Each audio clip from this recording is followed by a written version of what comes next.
We're back with another special episode, Boots, Balls and Bras, powered by Pepsi Max, and we're actually previewing the Euro final between England and Spain. So yeah, really looking forward to this one. Myself and Anita, we're going to go through some of the, I guess, a lot of the problems, I guess, that we've seen within this England team, and maybe if there needs to be any adjustments. So we'll start with that. What has to, first and foremost, what has to improve with this England team going into that final against Spain? I think... Bare minimum. What's the bare minimum we need from these? The bare minimum, I think, is getting like our press really good. Mm-hmm. Whatever it is, whether we're high pressing and we're in the mid block, whatever, that we're really organised and we're really difficult to break down, first and foremost, coming from a defender, of course. Because I think making us as solid and robust as possible will help us, make Spain hopefully frustrated, a bit similar to what Germany did for most parts of the game. And then in possession, I think we need to figure out how we're building effectively through the back line and know what our strategy is to beat a press and not take things so literally. So like we went from the Sweden game where it was, we're playing too short, we're playing into high pressure defence from Sweden. But then against Italy, we went so direct, so early, so often, it caused our own problems. So if we get a medium or a nice middle ground, that would be fantastic, because I think it's about reading what the game itself presents you. Because like Serena and the staff will have prepared them for what they will face. They will know what they will face because they've played Spain in a World Cup final, they've played Spain in the semi-final of the Euros. But you've still got to make good decisions in the game. Yeah, no, I mean, I would agree. Look, we've conceded in every game other than the Netherlands game. And the Netherlands game, in my opinion, was our best game. We were very front-footed. We was aggressive in our press. Yeah. Defensively looked well organised. If I'm going back, this is a few weeks back now, but when I think back to that game, we restricted them to one shot and it weren't even on target. And that was in the first 2 or 3 minutes of the game. Vivian Miedema got in. And after that, Netherlands never had a shot a goal. So what did we do? These players need to be asking themselves so well in that game that we restrict a Netherlands team that are better, as proven against them Wales, who we give numerous opportunities up to with the same team playing. So I think they have to think back to that and maybe watch that Netherlands game back and really look at some of the defensive, organisations that they had in that game that restricted the Netherlands to being able to counter us, to be able to get shots on goal. Because that was our best defensive performance as well as our best attacking performance. So in and out of possession. And I think that's the bare minimum where we need to start. That's a focal point in terms of that was our best performance. What did we do so well in that game as we approach this game as a bare minimum before we even think about all the tactics? Because defensively, we have been awful, in my opinion. I mean, you're a defender. Maybe you can elaborate on that. But look, it looked as if Jess was being... made a scapegoat for in that Sweden game in terms of defensive, but actually we knew going into that game, Sweden liked to put you into an area where they can press. They like to set traps down their right hand side, which was our left. So whoever was playing left back and left side was always going to be put into a trap by Sweden. We played into it. We changed the back line against Italy. It still come down our left hand side without Jess Carter there. So now Jess Carter isn't the problem. Defensively, our organisation isn't good enough. And so that's a bare minimum. And obviously they reduced, I mean, even the Netherlands' chance came down our left-hand side. The ball around the corner into Vivian Miedema. So there's a problem in that area. And I think it's about finding the solutions to making sure we don't give Spain the opportunities that we gifted other teams, because they will punish us. So that's just a bare minimum. That's ran over. But do you expect changes? Because I think that's the question everybody, like fans are asking, everybody's asking. England, is this starting 11, the 11 that is going to win us this tournament? And I think because of the impact the subs have made, everybody's kind of looking at that area and go, well, what if we started with them? Would that make a difference from the off? What do you think? Yeah, no, I know. It's so hard because we know Serena doesn't often like to change up the lineup. She trusts the team, to execute the game plan that they've worked on. I feel like I just wondering, like I said earlier, if she will have to make some changes, because I just don't know physically if they can give the same output that they have in all the other games. Having played, some of those players have played we're going into 3, 4, 5, 6 games they would have played in total up until this point. I can imagine her changing up perhaps, is it Chloe Kelly that starts, comes in and just puts Spain on the back foot early in the game, with the energy and her sort of pace and her dribbling ability.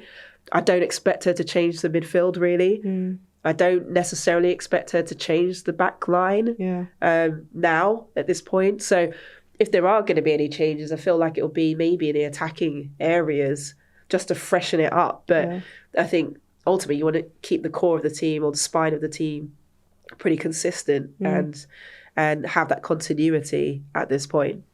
Okay, so you talk you're not going to change the back line, and obviously would that suggest then you would want Esme Morgan to start still ahead of Jess Carter? Was that, because I was questioning, was it a tactical change from Serena in terms of bringing... She said it was tactical. She said that? She said it was tactical. I didn't have the volume on. Yeah. I had the volume on, sorry. No, she said it was, obviously, as I did a thing before the game at the stadium, so it was the report came in that she had said it was tactical for that change. So whether or not it's going to be tactical again for Spain and she makes a change again, it's still going to be disruptive to the team. Yeah. No, because I was thinking, because look, Alex Greenwood's done a job for the team at left back. Alex hasn't played left back for a long period of time. Yeah. In my opinion, has been the best player and most consistent centre-half within WSL over the last 2 seasons. Is there a possibility, you talk about freshening up, maybe it's not the back line that needs it. We do need stability at the back, so you're probably right in keeping that together. But is there a possibility that maybe Alex Greenwood could go centre-half alongside Leah Williamson, and we bring maybe a Charles at a left back, or I don't know, even Maya Letizia, or even put Esme Morgan as a fullback? Yeah. Because Alex is much more comfortable and natural in that central position than she is at fullback. I think if Serena makes an adaptation like that, it'll be the shock of the century, probably. But it'll also, from a tactical perspective or lens, it makes sense in terms of how England will want to play, or how we would like to see England play. You spoke about the build phase. Yeah, and I actually think Alex has a huge impact in our build phase from central positions. Now, taking her out of that central area into a fullback area, in terms of building from that fullback area, is a lot different. We're not getting players on the ball that we need on the ball in the areas that we want them. So are we going to sacrifice, actually, Alex, we'll keep you out of left back because actually we're not going to go for our build phase. We ain't going to play what we're comfortable with to sacrifice thinking that now we've got a comfortable back line. Well, now we're getting into this discussion. My brain is tinkering and I'm like, actually, something. Yeah, because now I'm thinking about actual matchups, and if you're talking about Una Badje, for example, you're thinking, well, she is a fullback that likes to get high, likes to engage in the attack. So we need to nullify that. Yeah. And what players are we going to utilise to do that? And is Alex Greenwood necessarily the best player to deal with Una Badje? Probably not. So then you are looking more to a Niamh Charles perhaps, or, can Esme play out there as well? Or someone more physical, like even Jess, back out there. My little says another minute in the game. Jess with her intelligence as well to go into pressure, to block runs, and and as well would be a good option there.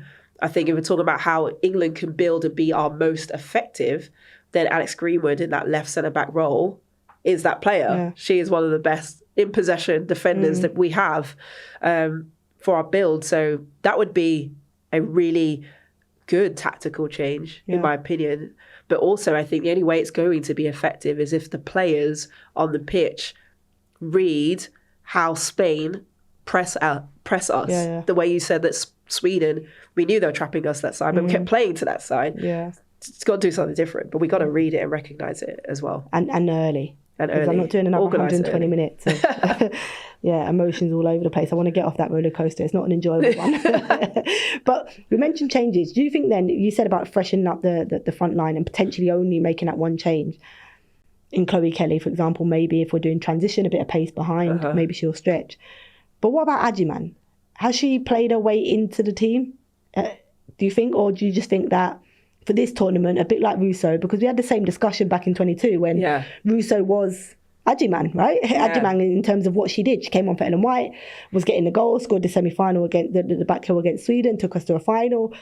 Is she going to be that player, Agyemang, in this tournament that the Russo was in 22? Or do you think actually she deserves maybe a start? to call Spain a different problem. I think Michelle Adjumant is that Russo player for us this tournament. I definitely do. And it's not because I don't think she can not handle the pressure of a final or playing in his team. I think she won't be phased by that at all. But I almost feel like just take the pressure off her. Yeah. And allow her to come in and thrive in the way that she has, where she, and also it's about the game. The longer the game goes on, the longer it gets stretched, the more tired opposition players get. That's when she comes in and she's fresh and she comes alive and she's instinctive and, she's sharp in those moments. So from that perspective, I'm not superstitious or anything, but I wouldn't want to jinx sort of a method that has kind of been working for us a little bit. But absolutely, she is one of the future. Yeah, no, I agree. I actually think we have to stick with... I mean, the work that Russo does, in and out of possession is just... Yeah, it does literally get overlooked at times. And you're right, I mean, it was the same debate, wasn't it? Because I remember Righty was saying it, we have to play Russo. And I'm like, mate, Ellen White has to start. Because that you talk about the work that has to be done in that opening 60. I don't think people realise it, because what they do is they see the game change in the last 30 minutes of a game, and they're like, they're the best thing and they should be. But actually the work that's done before that to allow the game to open the way that it does for players like Adjumant and Chloe Kelly, whoever, that come into the game to be able to play against defenders that now are a little bit more tired, a game that's now more open and stretched and not as compact and tight, and less work maybe to be done in terms of those defensive responsibilities. So no, absolutely Russo has to start. It was just, I know it's something that fans have been like, Adjumant has to start now, she has to start.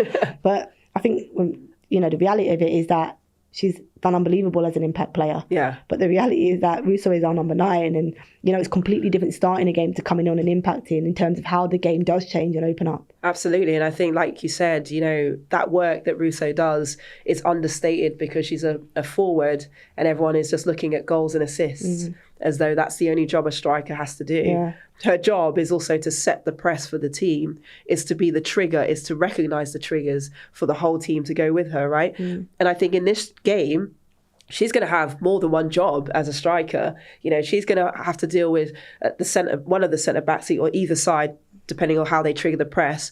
But also, she's going to have to be aware of Patrick Ujara, and block those passing lines into that pivot midfielder who's so influential and crucial for Spain. So, she's a player that's experienced that and done that multiple times. We need her for her football intelligence as well to recognise what spaces she covers.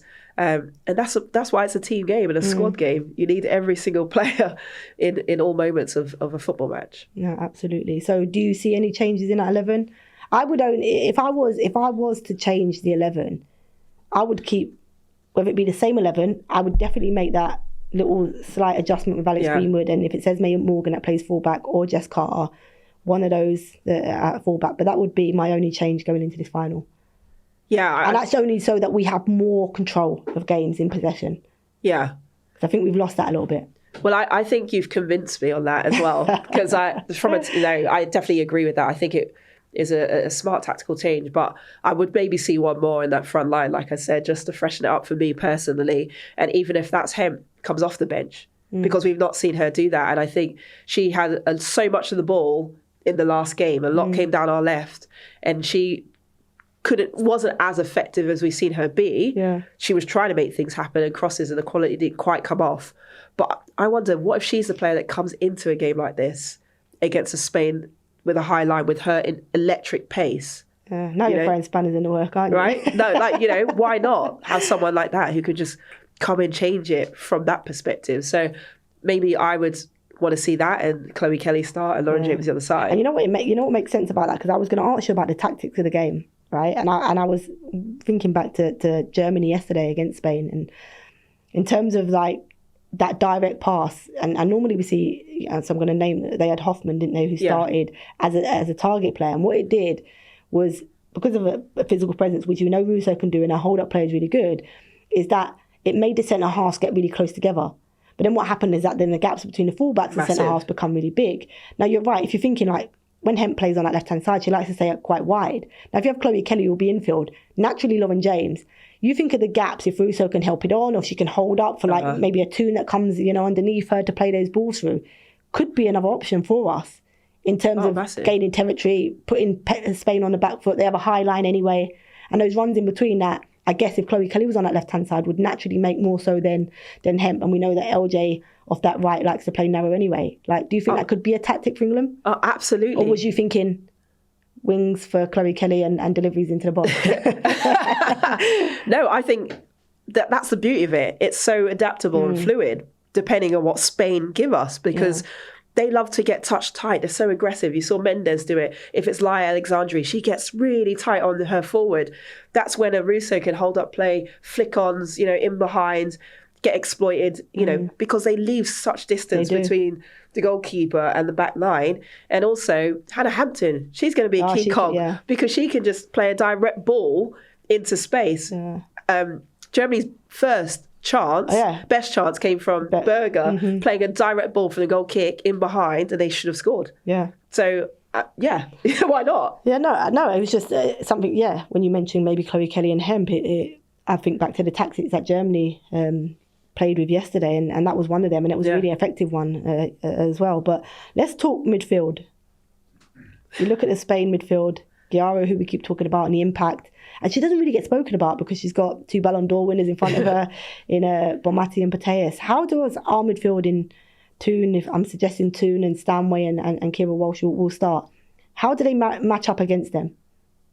Well, they've done it before, so they know they can do it. Yeah.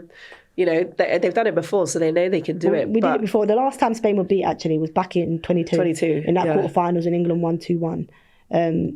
But Spain did beat England in the World Cup final. Yeah, of course. And that was the last game, played. So, no, of course. I think the main thing is not allowing Spain, that midfield, what's going to be crucial is that when Spain are in possession and they're building, for example, that we are making it as difficult as possible for them to play into the players that they want to play through. Giaro is one of them. So that connection between Russo and whoever is the top of our midfield triangle, if you like, or the two top, is that they have good understanding of you're dealing with player, you're dealing with space, or you're doing both. Can you stop a passing line into a Putellas, and maybe you need Russo then to come across and shield that line into Giaro, or are you going to be the one that can do that one and jump if the ball goes in? It's just communication, I think, from a defensive lens. Because also, you talk defensive lens, because the positioning of Putellas and Bonmatí, wide, high, overload in wide areas. Yeah. So how does our midfield 2 then deal with that defensively?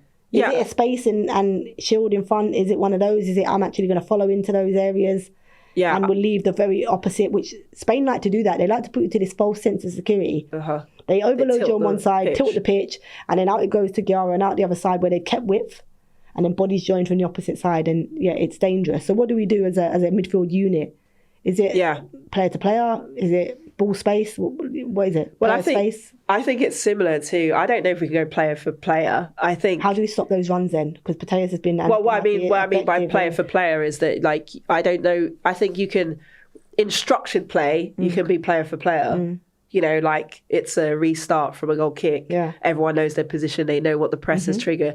But in open play, you don't always get to be your normal, natural shape. Of course, Kira and Georgia might switch. So they might switch. So it's more about understanding where on the pitch in terms of you're in the midfield third or you're in defensive third, who takes what responsibility when.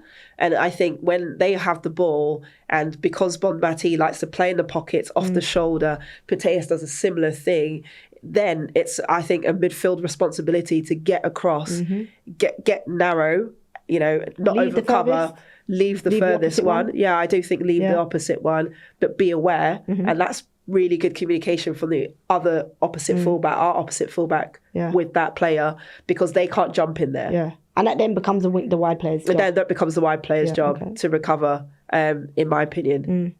Yeah, and then they can deal with strong side much better. Yeah. So they can deal with player. And if those players start bombing on, you've got a track. Yeah.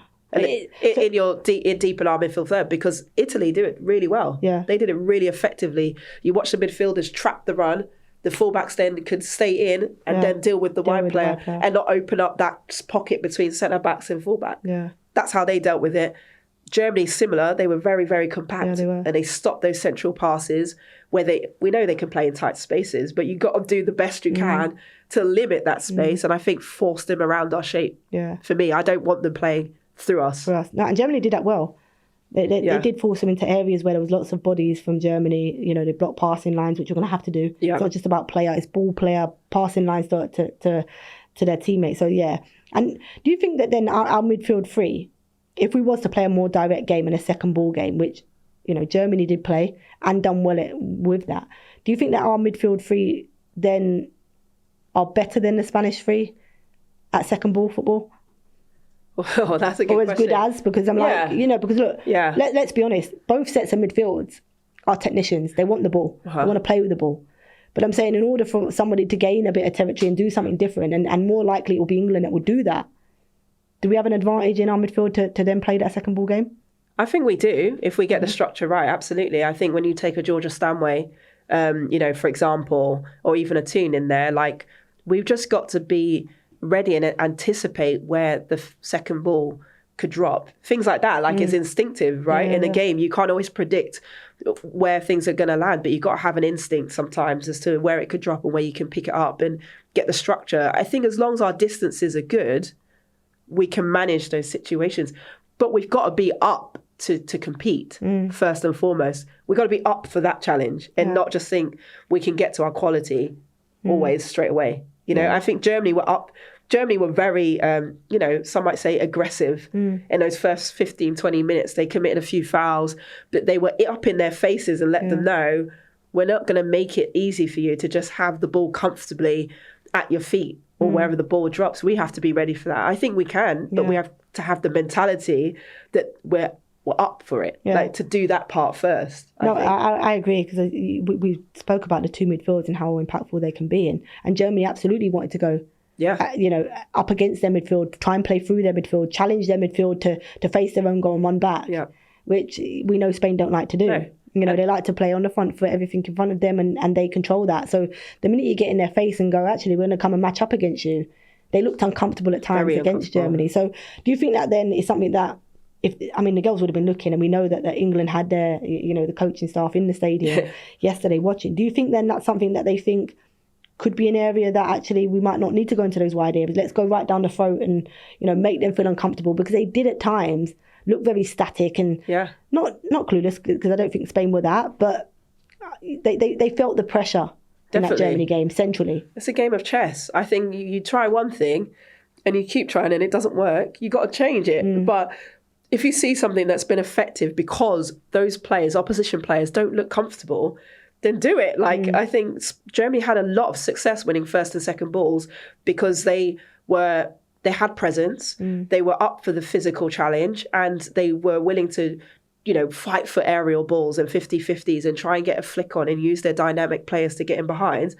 England can do that. They can do that. They just have to be, you know, like I said, willing to get up in their faces and get better structure underneath the ball, which is what we struggled with against Sweden, is that we play through, but we didn't necessarily have the underneath player for support so that we can punch it forward quickly and directly, you know, with quality. So I think you got to do what the opposition give you. Like, that's football, it's chess. Like, they might drop off. They might go, you know what, we're crapping our pants because Hannah Hampton can smash a long one and she can smash a diag ball, and we don't want to deal with that because we don't want to have to do the aerial battles and whatnot, and give us space. Suddenly we've got space to play in and we get our best ball carriers on the ball. Like, absolutely, like I say, I think England could do it, but, you know, we're having this discussion as well because we're like, we haven't seen it yet against the, you know, the top teams yet in this competition. No,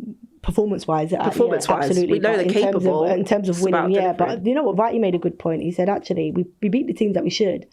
And when we come up against the teams that are more difficult, we find a way to win. And we don't often perform against the best teams, but we do know how to win games against the best teams. And I think that was certainly in the last few years is a good assessment, you know, of the England team. We never give up. They don't look attractive all the time against the best teams, but they know how to win. They can look attractive against the so-called lesser teams. And I guess we base that performance level that we want in every game, but obviously it's not always possible. I just want to talk about just one matchup, because obviously a player that coming into the tournament, I was really looking forward to, watching, and didn't think she would have as many minutes. I didn't know whether she would start, because we know Spain have so many players within their team.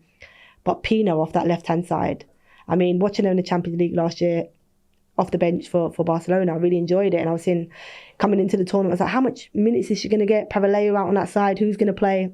Pino seems to have, nailed down that, cemented that position. Yeah. Pino up against Lucy Bronze. How do you see that going?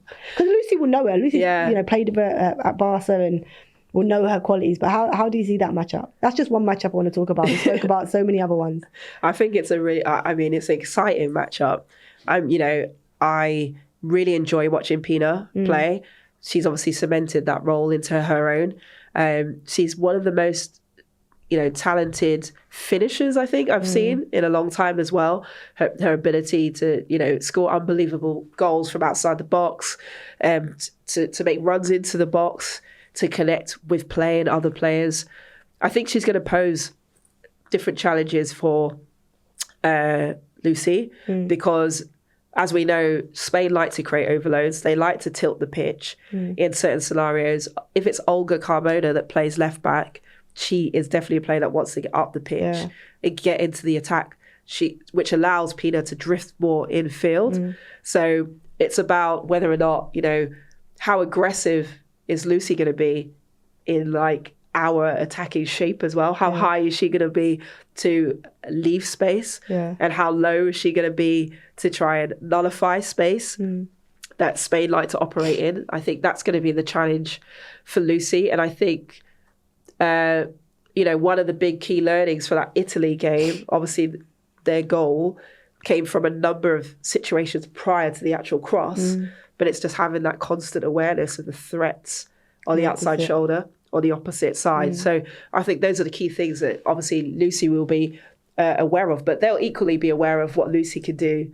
Yeah, absolutely. The opposite end, with how influential she is for this team and how much she likes to get forward and join the attack and carry the ball and cross. Yeah. So that will be a concern for them. And we know she's physically strong and dynamic in the attacking third. But yeah, I think for her, it's how's she going to manage those 2v1s on her shoulder. Absolutely. And just because the impact, we saw the impact Pino had in the recent game, England-Spain game, when she came on and scored. And then them finishes just ridiculous, unbelievable, turned the game on its head. So for me, it's a player we have to be aware of. Yeah. But I think, as you say, a little bit different when you come into games. I think she had a huge impact in that game that we played, and it's different when you do it from the start. And Lucy will definitely, she doesn't strike me as a player that likes to defend much and want to get back and double up and help her full back out. Yeah. And I think Lucy will know that, and I think Lucy will try and test that out, exploit that quite early. Let me play a little bit of cat and mouse early, and I think Lucy has to. I think in order to drop her off and get her a little bit deeper, you absolutely have to try and get a little bit higher and make her. If we can give Lucy the ball where we break her line, Pina's line, then all of a sudden you might start seeing Pina in areas of the pitch that she's not comfortable and don't want to be in. So that's just a really interesting matchup. But look, this is a game we know England can win. They haven't performed at their maximum yet. Are they saving it for the final? Who knows? Maybe that's the formula. Do we believe it? Do we believe in Serena Wiegmann? Absolutely, we do. And look, it's a repeat of the 23 World Cup final. Let's just hope the result is the other way around. So that rounds our past short preview show of the Women's Euro final between England and Spain. Guys, you haven't been at your best yet. We know there's plenty more to come. We know you've been holding out for the final to literally deliver all of it there and then. We don't want to repeat of the quarters of the semis. Certainly that emotional roller coaster that you've taken us all on. As fun as it was, the outcome of it, the journey through that wasn't great. So we just want to wish you the best of luck. We'll all be out in Basel to support you girls, and you've got masses of fans back home. Box Park, everything is full. The travelling fans have been amazing. So just know everybody's behind you. We don't want to repeat of the 23 final. We want to repeat of 22. So good luck, girls. Yeah, good luck, girls. Really proud of you. Bring the trophy home. Come on.